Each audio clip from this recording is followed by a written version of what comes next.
would you like to finish by giving his thoughts about Obama? Does he fit into the sort of, is he a hopeful pivot, or has he been sort of subsumed into the sort of military? Pivot is the right word. We'll get to that in a second.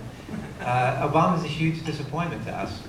We both supported him enthusiastically in 2008, holding our nose in 2012, considering the alternative. Obama goes in there, but right from the start, we knew something was wrong. If you looked at the people he brought in as his advisors and cabinet members, the foreign policy team, Hillary Clinton, who's a hawk on almost every foreign policy situation, Robert Gates, for the Republican, who stays on, General Jones. And these are not progressive reformers by any means in terms of changing the empire or U.S. foreign policy. His domestic policy team, the New York Times called them a constellation of Reubenites. These are the people who deregulated the economy. These are all Wall Street people. It's not surprising that his policies, foreign and domestic, were what they've been. But it didn't have to be. When he first took office, he met with presidential historians, a lot of historians here. And so he met with a team of presidential historians and went around the room and he asked for their advice. And one after another said, don't get involved in Afghanistan. Afghanistan's going to be a quagmire. It's going to be your Vietnam. Don't get involved. And what does Obama do? He triples the number of troops in Afghanistan. He doesn't follow their advice. He caves into the military pressure. One of the reasons we admire John Kennedy so much, especially the last year of his presidency, he stood up to the military. As he called them, he stood up to those Joint Chiefs sons of bitches and those CIA bastards.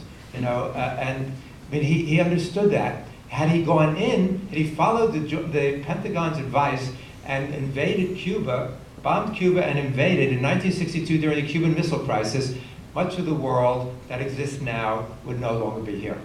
If he came that close, as you'll see in our episode on the Cuban Missile Crisis, the U.S. sub was dropping depth charges on the U.S. ship was dropping depth charges on a Soviet sub that was carrying nuclear torpedoes.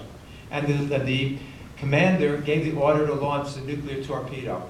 Had the other sub-commander, Arkhipov, not talked him down, then they would have launched, the nuclear war would have started, and much of the world, as we know it, would no longer exist. But Kennedy stood up to his military in that situation. Obama didn't. Obama caved on Afghanistan. He's caved on a lot of these policies. So we think that in some ways, he's a voice of sanity compared to Bush, which is not a very high bar. But compared to Bush, yeah, he looks a lot better than Bush. He's at least understands that these kinds of policies are nonsensical, and that he's pursuing he hasn't sent the troops into Mali, and he hasn't sent the troops into Syria yet. But if you look at the overall thrust of his policy, nowhere does he critique empire. When he greeted the troops when they came back from Iraq, he told them they had fought this noble war. They'd gone there to help the Iraqi people, and they'd done this wonderful good. So he doesn't even question the empire, and that's what we think is necessary. And when it comes to the national security state, he's doubled down on Bush's policies. He promised to be the transparency president. Well, not only is he not transparent, he's been worse in a lot of ways. The United States intercepts 1.7 billion emails and telegrams and phone calls a day. Under all presidents from 1917 to 2008, the United States had indicted 3 people under the Espionage Act during that whole time. Obama has indicted 7 people under the Espionage Act. We were horrified. We criticized Bush for conducting elite surveillance without judicial review. Obama's killing people without judicial review, and there's hardly a peep about it. So we think that Obama, maybe is slightly a step back in some ways, but in terms of what really needs to be done, Obama has been too much of the successor and inheritor of Bush's policies and not enough of the critic and changer. We called him a wolf in sheep's clothing, an effective manager. I would just say that in chapter 10, there's a line that describes certainly our feelings about the twist, as you call it.